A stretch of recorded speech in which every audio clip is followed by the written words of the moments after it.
Muje amusonyiwe byonna byamusobako ate amujulirize bonna wabadde omukendeevu ng'omutonde Ssegirinya zabadde mukwano gwange olwabadde ankyalira abadde atera okujja ne muwala we Nagirinya ate ng'oluusi bw'afuna ensonga emuddusa agamba naamusanga n'asooka adduka abeererewo abantu abalala n'ensonga ez'obwetaavu endala.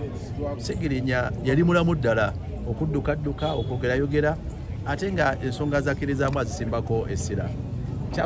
Kyatukuba wala okuwulira nti bwe yagenda bwe baamukwata mu bisanga ebitamanyikiddwa n'alwalirayo gy'atasobodde kubona kubanga okuva we yava mu kkomera era abadde yemulugunya ku byamutuusibwako mu kkomera.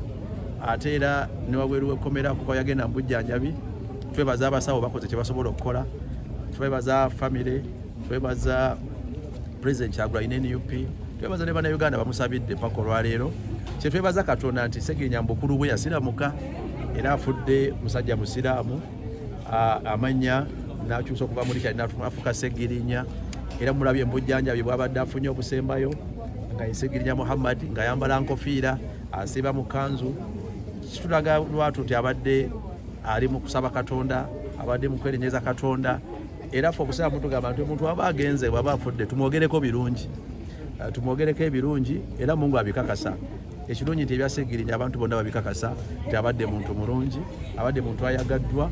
Kitukubye wala nti agenze naye tusigaze ate kumusabira Mukama Katonda akkirize emirimu gye, amusonyiwe ebyamusobako, amugazize kabbuli ye n'okwongera okudimandinga wabeewo okunoonyereza naddala ku mbeera gye yayisibwamu mu kkomera eyamuviirako buno obulwadde. Nasemba omuwulira ku ssimu yali aŋŋamba omu ku mwana byali afunidde essomero nange agenda ofollowing up ku nsonga eyo naye ng'akolola nga bulamu bwolaba tebuli bulungi.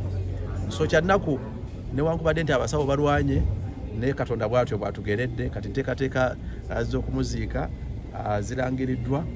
Kyensaba bannayuganda tusigale nga tumusabira, tusigale nga tumwogerako ebirungi byonna byakoze kubanga Katonda akakasa ebirungi ebyogera ku muntu ng'atwalibbwa. Naye kyannaku era kusoomoozebwa kwa maanyi.